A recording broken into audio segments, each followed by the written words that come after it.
The flames didn't just take Jake, Mara, and Reyes. They took Ethan Gray's voice. For years, the only words he'd spoken were ghosts. "I'm sorry," carved in the cabin walls. "I failed," whispered to the scarred gelding in his barn. But on the day he stumbled into the gully, ash in his lungs, guilt in his throat, the wild Mustang Foal trapped beneath the smoldering pine did the unthinkable. She screamed back, not in fear, in fury, a raw, guttural cry that mirrored the one Ethan had swallowed the night his crew burned. And in that moment, the man who'd vowed never to fight again realized the fire inside him wasn't dead. It was waiting. Ethan Gray, a former firefighter paralyzed by survivor's guilt, isolates himself in Montana's charred wilderness, punishing his silence by rehabilitating broken animals. But when he discovers a trapped Mustang Foal screaming defiance into the ashes, a sound eerily reminiscent of his lost crew's final moments, he's forced to confront the embers of his own buried rage and grief. Naming her Ember, he battles her untamed spirit and his own demons, only to lose her when her wild herd reclaims her. Months later, Ember returns not as a captive, but as a companion, teaching Ethan that some fires don't destroy, they forge. Together, they rebuild his purpose, training rescue horses and proving that even the most scarred souls can reignite. Key themes: survivor's guilt, the duality of fire, destruction/renewal, and the transformative power of defiant hope. Ethan Gray remembered how they'd laughed that morning, slinging jokes over burnt coffee as the forest smoldered in the distance. 6 hours later, their laughter turned to screams. The fire had shifted, a rogue gust, a wall of heat, trapping them in a canyon of burning pines. Ethan's radio crackled with static as he ran, his boots melting, his crew's voices dissolving into ash. He alone stumbled out alive, the taste of smoke and failure forever seared into his tongue. Years later, the nightmares still woke him, not with flames, but with silence, the kind that follows a scream cut short. Montana's wilderness was no longer green. Fire had painted it in shades of charcoal and bone. Ethan's cabin sat at the edge of the dead zone, a relic of his penance. Here, he mended what others abandoned. A bald eagle with singed wings, a lynx with a poisoned leg, a world of broken things.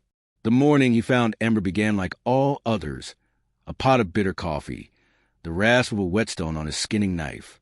But as he stepped onto the porch, the wind shifted. It carried a sound he hadn't heard in years. Not human, not animal, something in between. He followed it, boots crunching over brittle ground. The closer he got, the tighter his chest burned. Don't go back. But the cry came again, raw, primal, and Ethan's feet moved on their own. The foal was small, too small. A yearling, maybe, her chestnut coat matted with mud and soot. A fallen pine pinned her hind leg, its trunk still smoldering. Her eyes, wide, white-rimmed, locked onto Ethan's. For a heartbeat, he saw Jake's face in the smoke. "Easy," Ethan whispered, though his hand shook. "I'm here." The foal thrashed, her screams piercing the air. Ethan braced his shoulder against a log, muscles screaming as he pushed. The old burns on his back ignited like live wires. You couldn't save them. You won't save her either. But then, a crack. The log shifted. The foal scrambled free, collapsing into the dirt with a whimper. Ethan sank to his knees, gasping. The foal lifted her head, nostrils flaring.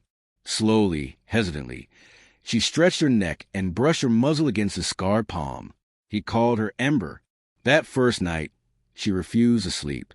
Every creak of the barn sent her skittering, her bandaged leg buckling.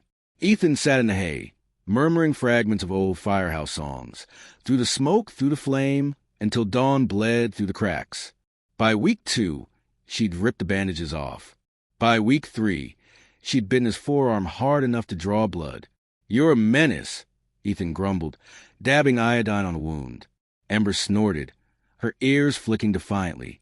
Yet each evening, as the sun dipped below the peaks, she'd sidle up to the fence, watching him split firewood, waiting.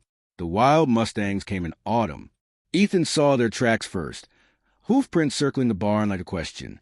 Then, one frost-laced dawn, he heard them, the thunder of galloping, the stallion's challenge ringing across the valley. Ember froze mid-bite, her oat bucket clattering to the floor. She stared at the horizon, trembling. Ethan unlatched the gate. "Go on," he said, voice rough. "You're free." Ember hesitated. For a heartbeat, her gaze met his, a silent plea. Then she bolted, mane streaming like wildfire. Ethan didn't watch her disappear. He turned back to the barn, where the shadows felt heavier than before. Snow came early. Ethan buried himself in work, rebuilding the chicken coop, resetting a wolf trap some poacher had left rusting in the woods. But the silence gnawed at him.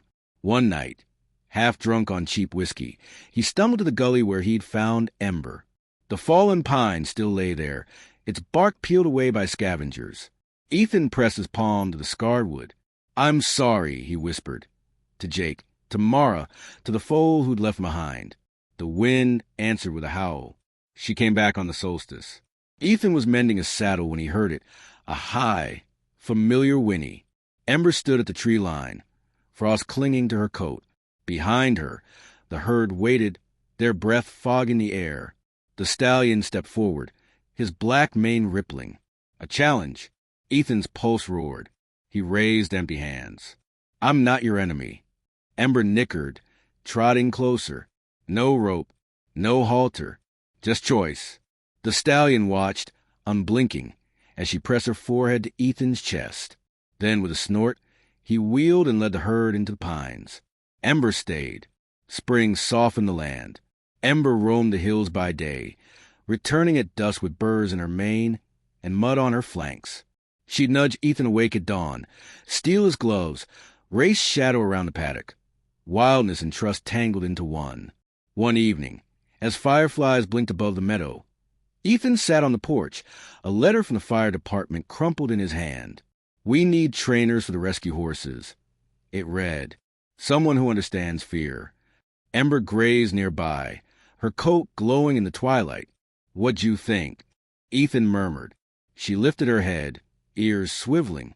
Then, as if answering, she trotted over and lipped the letter from his grip, tearing it neatly in two. Ethan laughed, a sound he'd forgotten he could make.